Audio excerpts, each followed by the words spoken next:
Hello student, कक्षा 12 राजनीति विज्ञान। हम पढ़ रहे थे भारत के पड़ोसी देश और भारत की विदेश नीति की विशेषताएं। विशेषताओं में दो विशेषताएं रह गई, एक तो रंग भेद और एक गुटनिरपेक्षता।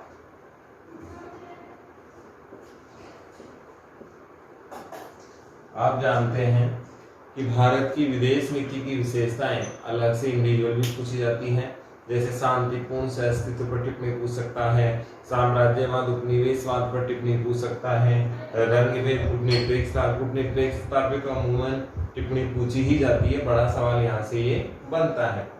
रंग भेद की बात करें तो ये नस्ल आधारित की जाने वाली टिप्पणी थी। इसमें श्वेत और अश्वेत का मामला चलता है। इसमें यदि हम देखें तो गुटनिरपेक्षता में श्वेत और अश्वेत का मामला चलता है, रंग भेद में श्वेत व अश्वेत का मामला चलता है। जैसे नेल्सन मंडेला, बराक ओबामा, ये सब अश्वेत प्रजाति के थे। अब इसमें क्या होता है, दो वर्ग हैं, एक श्वेत वर्ग है और एक अश्वेत वर्ग है। दोनों में अधिकारों को लेकर, अधिकार क्षेत्रों को लेकर, स्वतंत्रता को लेकर और अपने इलाकों को लेकर हमेशा तनाव का माहौल रहा है।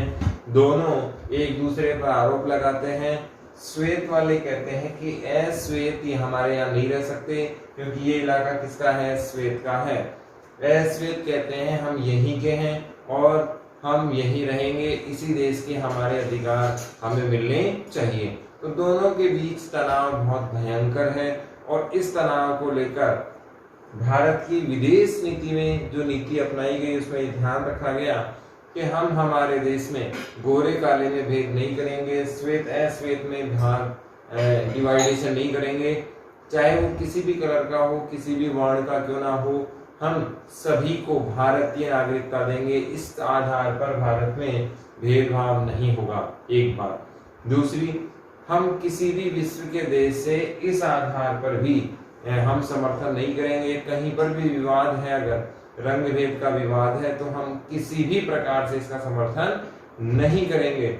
आपको याद होगा नेल्सन मंडेला ने ये आंदोलन उठाया था, ओबामा ने भी आंदोलन उठाया था और पहले अश्वेत अमेरिका के राष्ट्रपति कौन हैं, बराक ओबामा ही हैं। तो भारत की विदेश नीति की विशेषता है कि भारत कभी भी किसी भी देश को भारत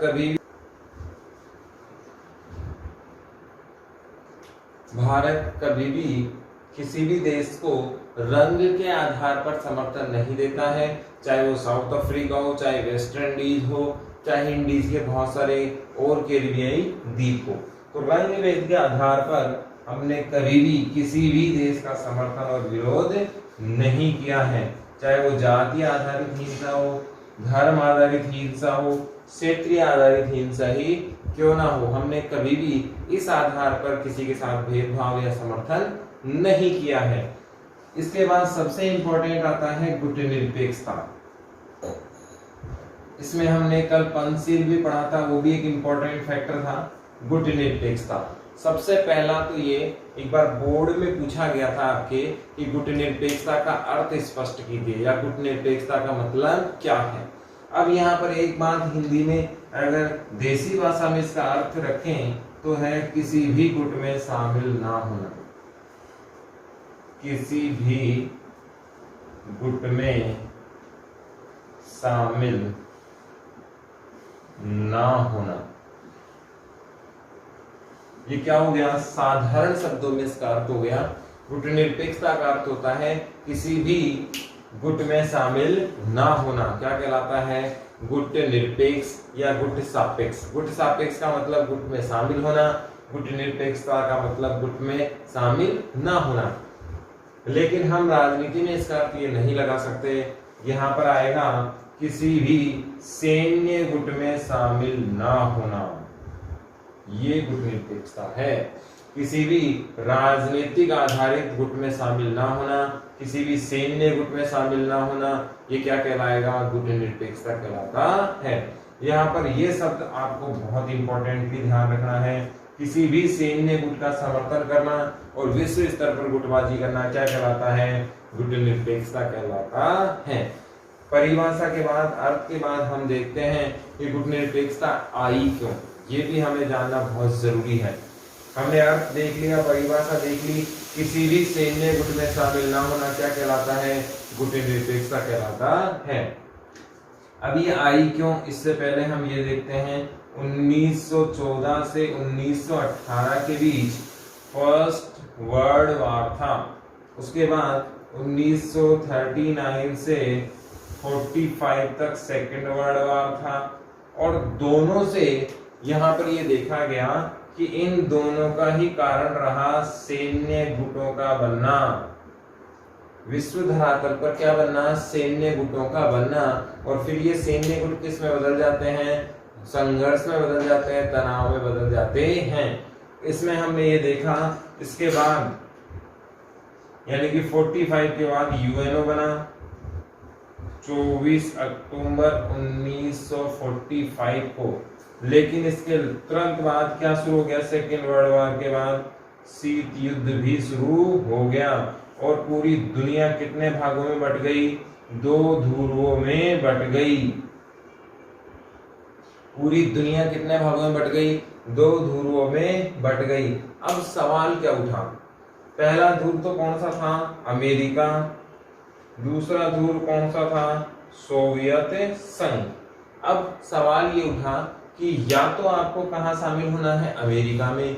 या आपको कहां शामिल होना है? सोवियत संघ में। अमेरिका में शामिल होंगे तो इस गुट में चले जाएंगे, सोवियत संघ में शामिल होंगे तो इस गुट में चले जाएंगे। कुल मिला के आपको गुटीय राजनीति हर हाल में अपनानी ही पड़ेगी। यदि आप अमेरिका में शामिल होते हैं तो स्वतः ही सोवियत संघ के दुश्मन आप हो गए। यदि आप सोवियत संघ में शामिल होते हैं तो स्वतः ही अमेरिका में आप शामिल हो गए। तो ये कहीं ना कहीं अंतरराष्ट्रीय राजनीति में अप्रत्याशित युद्ध का सामना करना पड़ता। यदि भारत अमेरिका के साथ चला जाता तो सोवियत संघ से दुश्मनी बिना चाहे मिल जाती। अगर सोवियत संघ की तरफ चले जाते तो अमेरिका से दुश्मनी बिना चाहे ही मिल जाती। ऐसे में हमने दोनों का ही समर्थन नहीं किया और किसी भी गुट में शामिल होने से मना कर दिया। इन दोनों के अपने अपने सैनिक गुट थे। आपको याद होना चाहिए अमेरिका का सैनिक गुट था नाटो, जो बना था 1949 और इसका सोवियत संघ का था वार्सा संधि या वार्सा पैक्ट, जो बना था 1955 में। और दोनों ही सैन्य संधि करके अपना अपना समूह बढ़ा रहे थे। बाद में इसने ईरान अफगानिस्तान तक को जोड़ा और फिर बाद में सऊदी अरब वगैरह इसमें इस्लामिक कंट्री भी जुड़े। आपको याद होना चाहिए वर्तमान में ये नहीं है, वर्तमान में ये हैं। इसके 12 महत्वपूर्ण सदस्य हैं। वर्तमान में लगभग 29 सदस्य इसके हो चुके हैं। तो यहाँ तक हमने क्या देखा? गुटनिरपेक्षता का अर्थ क्या है? किसी भी सैनिक गुट में शामिल ना होना क्या कहलाता है? गुटनिरपेक्षता कहलाता है। एक सवाल यहाँ से बन गया। दूसरा सवाल, पहला विश्व युद्ध कब हुआ? तो 1914 से 18 बोर्ड ने पूछा हुआ सवाल है, याद रखना है। यह भी आया हुआ है। दूसरा विश्व युद्ध कब से कब तक हुआ? 39 से 45 के मध्य हुआ। बोर्ड में आया हुआ सवाल है, ये भी याद रखना है। यूएनओ दिवस कब मनाया जाता है? 24 अक्टूबर। ये भी बोर्ड का पूछा हुआ सवाल है, आपको याद रखना है, इंपॉर्टेंट है कि यूएनओ दिवस कब मनाया जाता है? 24 अक्टूबर को। और स्थापना किसी दिन हुई थी? 24 अक्टूबर 45 को ही हुई थी। शीत युद्ध का प्रारंभ इसी के बाद से माना जाता है। और पूरी दुनिया कितने ध्रुवों में बट गई थी? 2 ध्रुवों में बट गई थी। पहला ध्रुव कौन सा? अमेरिका से संबंधित। यहाँ एक बात और रह गई, अमेरिका से संबंधित जितने भी लोग थे ये थे पश्चिम वाले देश। कौन से थे? पश्चिम वाले देश। और ये पूंजीवादी देश थे। कौन से थे? पूंजीवादी देश। और ये वाले कौन से थे? पूर्वी देश। और ये कौन से थे? साम्यवादी देश। अब आपको थोड़ा सा और वाइड देखना है कि पूरी दुनिया कितने भागों में बटी, 2 ध्रुवों में बटी। एक ध्रुव कौन सा, पूर्व वाला, दूसरा पश्चिम वाला। अगर हम वर्ल्ड के नक्शे को देखें तो यहाँ ये भारत है, जैसे मान लीजिए यहाँ ये भारत है, तो इसके ऊपर ये पड़ता है यूरोप, यूरोप का ही टुकड़ा हुआ, ये पूर्वी यूरोप वाले कहलाए। वैसे तो ये यहाँ तक आएगा, लगभग अमेरिका की साइड आएगा, ये पूर्वी यूरोप कहलाया और ये पश्चिमी यूरोप कहलाया। तो आपको ये भी याद रखना है कि शीत युद्ध में बंटवारा किसका हुआ था, यूरोप का हुआ था। किसका हुआ था, यूरोप का। आपको पता होना चाहिए जर्मनी का जो बंटवारा था, पूर्वी जर्मनी और पश्चिमी जर्मनी, इसका आधार यही था। पश्चिम वाला किसमें था, पूंजीवाद में था, और पूर्वी वाला किसका समर्थक था, साम्यवाद का समर्थक था। इसीलिए पूर्वी जर्मनी और पश्चिमी जर्मनी के नाम से 2 अलग अलग सेक्टर जाने जाते थे। फिर बर्लिन की दीवार 89 में गिराई गई और उसी दिन से जर्मनी का एकीकरण हो गया था। अब सवाल यहाँ से उठता है कि वर्तमान में कौन सा सैनिक संगठन स्थापित है, तो नाटो इसका सदस्य है। नाटो अभी जारी है, आपको पता होगा, एक बड़ा अजीबोगरीब खेल चल रहा है। नाटो सदस्य मिलकर कार्य करते हैं और आर्मेनिया की तरफ वो आ रहे हैं। आर्मेनिया का नुकसान ज्यादा हुआ है। आज आपको पता होगा कि नाटो के समक्ष कौन आ गया है, रसिया आ गया है और उसने पाकिस्तान को सीधी धमकी दी है। अब अगर ऐसे में कुछ आगे और होता है, नाटो का सदस्य रसिया नहीं है, अगर ऐसा कुछ घटनाक्रम और आगे बढ़ता है, अमेरिका अगर इसमें आ जाता है तो वो 11 देश स्वतः ही आ जाएंगे जो अमेरिका के साथ हैं। और फिर क्या होने वाला है वो तो ईश्वर ही जाने, क्योंकि अजरबैजान की हालत और इस्लामिक कंट्रियों की हालत बहुत ज्यादा खराब हो जाएगी, क्योंकि दुनिया में कोई ऐसा इस्लामिक वर्ल्ड नहीं है जो ईसाइयों के सामने टिक सके। क्योंकि ईसाइयों में अमेरिका, फ्रांस, ब्रिटेन, बड़े बड़े नाम आ रहे हैं और इनका मुकाबला करना असंभव है। एक राफेल विमान जो हमने फ्रांस से लिया है, ऐसे 200 से ज्यादा स्क्वाड है और एक स्क्वाड में 12 से 30 तक फाइटर होते हैं, जबकि हम सिर्फ 36 ही प्लेन ले रहे हैं, जिसमें चाइना बॉर्डर बहुत सुरक्षित हो गया है। अब आप सोचें कि जब फ्रांस के राफेल आएंगे जो सीरिया में अपना जलवा दिखा चुके हैं, बहुत ताकत दिखा चुके हैं, जब वो इस युद्ध में उतरेंगे तो उनका मुकाबला कोई नहीं कर सकता। जब अमेरिका का 6th जनरेशन का फाइटर प्लेन आएगा तो क्या होगा, क्योंकि अभी तक वर्ल्ड के पास 4.5 के ही हैं। जब 6th जनरेशन के प्लेन आएंगे तो युद्ध की स्थिति क्या होगी आप कल्पना कर सकते हैं। तो ऐसी स्थिति से बचने के लिए भारत ने क्या अपनाया था, गुटनिरपेक्षता अपनाई थी। एक बात इसमें और रह गई, भारत अभी नया नया आजाद हुआ था, आपको पता होना चाहिए। ये डेट 47 के आसपास की ही है। हम आजाद हुए थे 15 अगस्त 47 को। हम नहीं चाहते थे कि हमारी विदेश नीति महाशक्तियों के हाथ में चली जाए, महाशक्तियों के पिछलग्गू हम बन जाएं, महाशक्तियों के अनुदेशन में कार्य करें, ऐसा हम नहीं चाह रहे थे। ऐसे में हम लोग खुलकर स्वतंत्र होकर निर्णय लेने की बात सोच रहे थे, बिना बाहरी दबाव के, बिना किसी के उपनिवेश बने हुए स्वतंत्र निर्णय की बात कर रहे थे। और वो किसमें संभव था, गुटनिरपेक्षता में ही संभव था। इसीलिए भारत ने गुटनिरपेक्षता की नीति को। इसके बाद गुटनिरपेक्षता की यदि हम स्थापना की बात करें तो गुटनिरपेक्षता की स्थापना हुई बांडुंग में।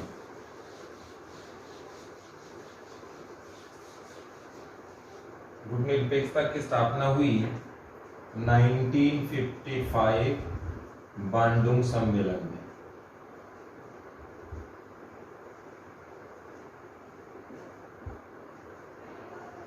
या यूं कह सकते हैं नींव रखी गई। वेरी इंपॉर्टेंट सवाल है, आप ध्यान रखना। बांडुंग सम्मेलन कब हुआ, 1955 में। और आप जानते हैं इंडोनेशिया से संबंधित ये जगह है। और इसके बाद बेलग्रेड 1961 ये सम्मेलन हुआ बेलग्रेड में। ये गुटनिरपेक्षता का पहला सम्मेलन था। गुटनिरपेक्षता का पहला सम्मेलन यहाँ पर हुआ। इस जगह 25 देश थे।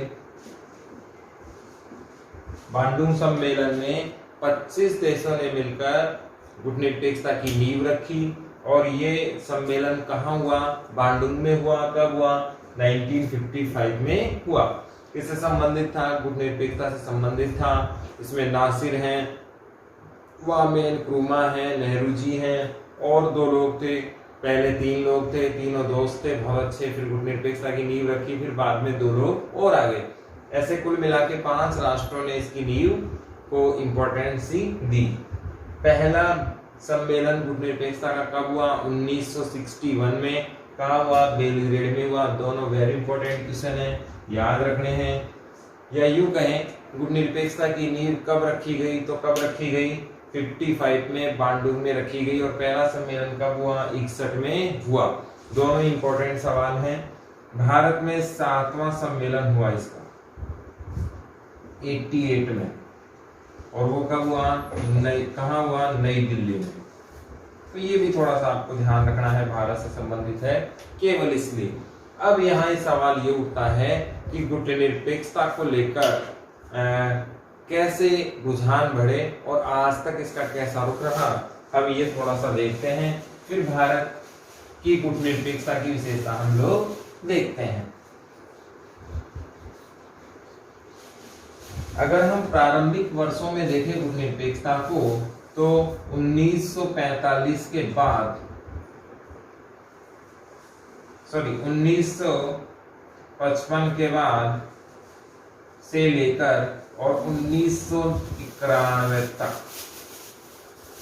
ये एक प्रकार से, या यूं कहें 1955 से लेकर 1970 के दशक तक, इस दौरान महाशक्तियों को ये लगने लगा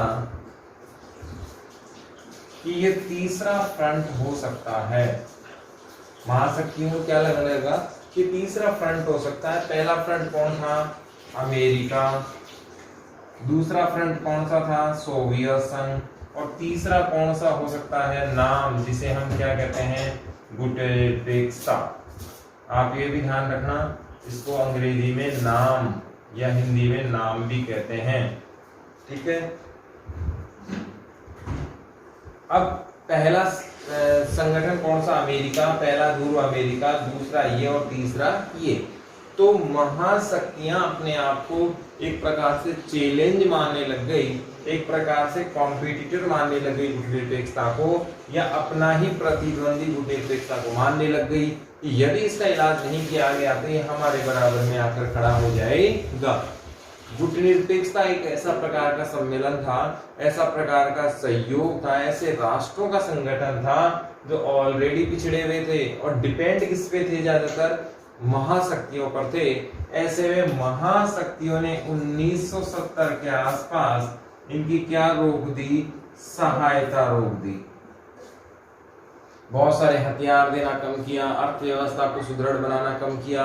कुल मिला के अंतरराष्ट्रीय धरातल पर जो बैकअप मिल रहा था इन पिछड़े देशों को, वो क्या कर दिया? इन्होंने कम कर दिया। तो 1970 से लेकर 90 के बीच गुटनिरपेक्षता के लिए अच्छा टाइम नहीं रहा। और क्यों नहीं रहा ये मैंने आपको बता दिया। प्रारंभिक समय बहुत अच्छा था, 55 से लेकर 70 तक का समय गुटनिरपेक्षता के लिए बहुत ठीक था, कहीं कोई दिक्कत नहीं है।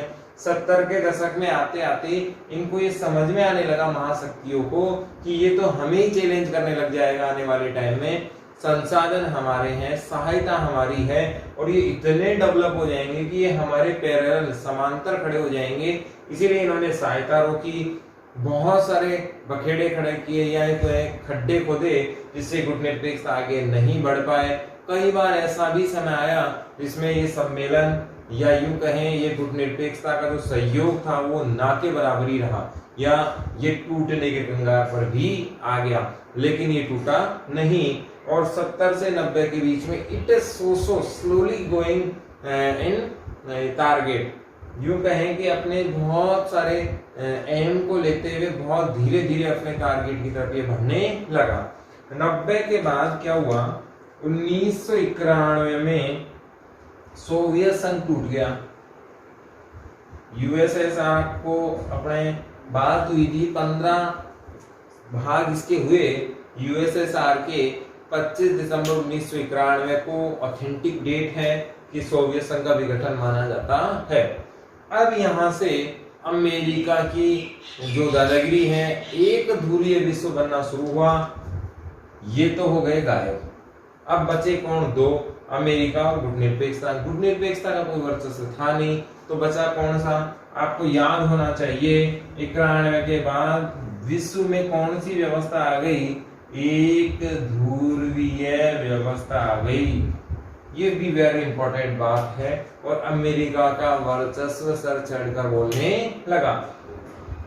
शीत युद्ध की बात करें, 45 से 91 दुनिया में कितने ध्रुव रहे? दो ध्रुव रहे, एक अमेरिका और एक सोवियत संघ। लेकिन जैसे ही 91 का समय आया, सोवियत संघ का विघटन हो गया और बचा एक ध्रुव। वो कौन बचा? अमेरिका। अब अमेरिका को चैलेंज करने वाली कोई शक्ति बची नहीं, इसीलिए आज वर्तमान हम देखते हैं तो अमेरिका का खुलकर बोलबाला है। और वास्तव में प्रैक्टिकली यदि देखा जाए तो अमेरिका से आज कोई लड़ भी नहीं सकता। बाकी तो आंकड़े तो बहुत कुछ कहते हैं, अमेरिका की शक्ति में कमजोरी आ रही है, कोरोना आ रहा है, लड़ नहीं पाया, XYZ बहुत सारी चीजें हैं। लेकिन वर्तमान में वास्तविकता ये है कि अमेरिका की ताकत का मुकाबला वर्तमान में कोई नहीं कर सकता, और इसकी ताकत हम बहुत बार देख चुके हैं। दूसरी चीज, अमेरिका अभी वर्तमान से विश्व किस साइड बढ़ रहा है? बहुध्रुव की तरफ बढ़ रहा है, इसमें भी कोई शंका नहीं है। विश्व व्यवस्था एक ध्रुवीय व्यवस्था से बहुध्रुव की तरफ जा रही है। Bharat, China, Indonesia, Brazil, Japan, Russia, America, ऐसे बहुत सारे शक्ति के केंद्र बन रहे हैं, बहुत सारे ध्रुव बन रहे हैं, जो आने वाले समय में एक विकराल महाशक्ति के रूप में, एक बड़ी महाशक्ति के रूप में उभरेंगे, इसमें भी कोई शंका नहीं है। लेकिन गुटनिरपेक्षता की जो वास्तव में जरूरत पड़ी, वो कब से पड़ी? एक तो शीत युद्ध के दौरान पड़ी, ताकि अपनी उपनिवेशवाद को बचाया जा सके, उपनिवेशवाद ना होने से उपनिवेशवादी होने से बचा जा सके, साम्राज्यवाद से बचा जा सके। अब अमेरिका के वर्चस्व से बचा जा सके, विदेश नीति फ्री होकर काम में ली जा सके, या छोटे देशों को बचाया जा सके। इसीलिए वर्तमान में भी गुटनिरपेक्षता बहुत ज्यादा इंपॉर्टेंट है। यहाँ हमने क्या क्या पढ़ लिया आज? रंग भेद की नीति क्या है हमने क्लियर कर लिया। गुटनिरपेक्षता का अर्थ स्पष्ट करना है तो वो भी हमने क्लियर कर लिया। सैन्य गठबंधन जब तक नहीं आएगा, गुटनिरपेक्षता का अर्थ पूरा नहीं होता है। गुटनिरपेक्षता की नींव कब पड़ी? बांडुंग सम्मेलन 55 में पड़ी। यूं कहें, पहला सम्मेलन गुटनिरपेक्षता का कब हुआ? तो 61 में हुआ। और आप जानते हैं नेहरू भी इसके प्रारंभिक सदस्यों में से थे, नींव रखने वालों में से थे। 7वां सम्मेलन नई दिल्ली 88 में होता है, ये भी आपके लिए इंपॉर्टेंट है। फिर हम ये भी जानते हैं कि गुटनिरपेक्षता क्यों आई, या गुटनिरपेक्षता को क्यों लाया गया? ध्रुवों से बचने के लिए, अप्रत्याशित युद्ध से बचने के लिए, उपनिवेशवाद से बचने के लिए, साम्राज्यवाद से बचने के लिए, और स्वतंत्र विदेश नीति अपनाने के लिए हमने किसको अपनाया? गुटनिरपेक्षता को अपनाया। शीत युद्ध के दौरान दुनिया कितने भागों में बटी थी? दो ध्रुवों में बटी थी, अमेरिका और सोवियत संघ। एक पूंजीवाद और दूसरा साम्यवाद। और ये बंटवारा किसका हुआ था? यूरोप का हुआ था, पश्चिमी यूरोप और पूर्वी यूरोप। अभी वर्तमान में दुनिया कौन से ध्रुव में चल रही है? एक ध्रुव में, और उसका किंग कौन है? अमेरिका। यहां से दुनिया किस तरफ जा रही है? बहुध्रुवीय विश्व की तरफ जा रही है। बस एक सवाल यहाँ और बनता है, अमेरिका किसका समर्थक है? अमेरिका एक ध्रुवीय व्यवस्था का समर्थक है। वो चाहता है कि शक्ति का केंद्र कैसा हो? केवल मात्र एक हो। सोवियत संघ दो ध्रुवीय या दूसरी दुनिया के नाम से भी जाना जाता है, दो ध्रुवों का समर्थन इसने किया। गुटनिरपेक्षता, भारत की बात करें तो बहुध्रुवीय व्यवस्था का समर्थन करते हैं और कहते हैं शक्ति का केंद्र बहुत ज्यादा होना चाहिए। अभी मोदी जी ने यूएनओ में भाषण में भी कहा कि सुरक्षा परिषद किसी काम का अब नहीं बचा, क्योंकि इसका दोबारा से पुनर्गठन होना चाहिए और भारत जैसे देशों को इसमें स्थायी सदस्यता मिलनी चाहिए, ताकि अंतरराष्ट्रीय धरातल पर विकास संभव हो।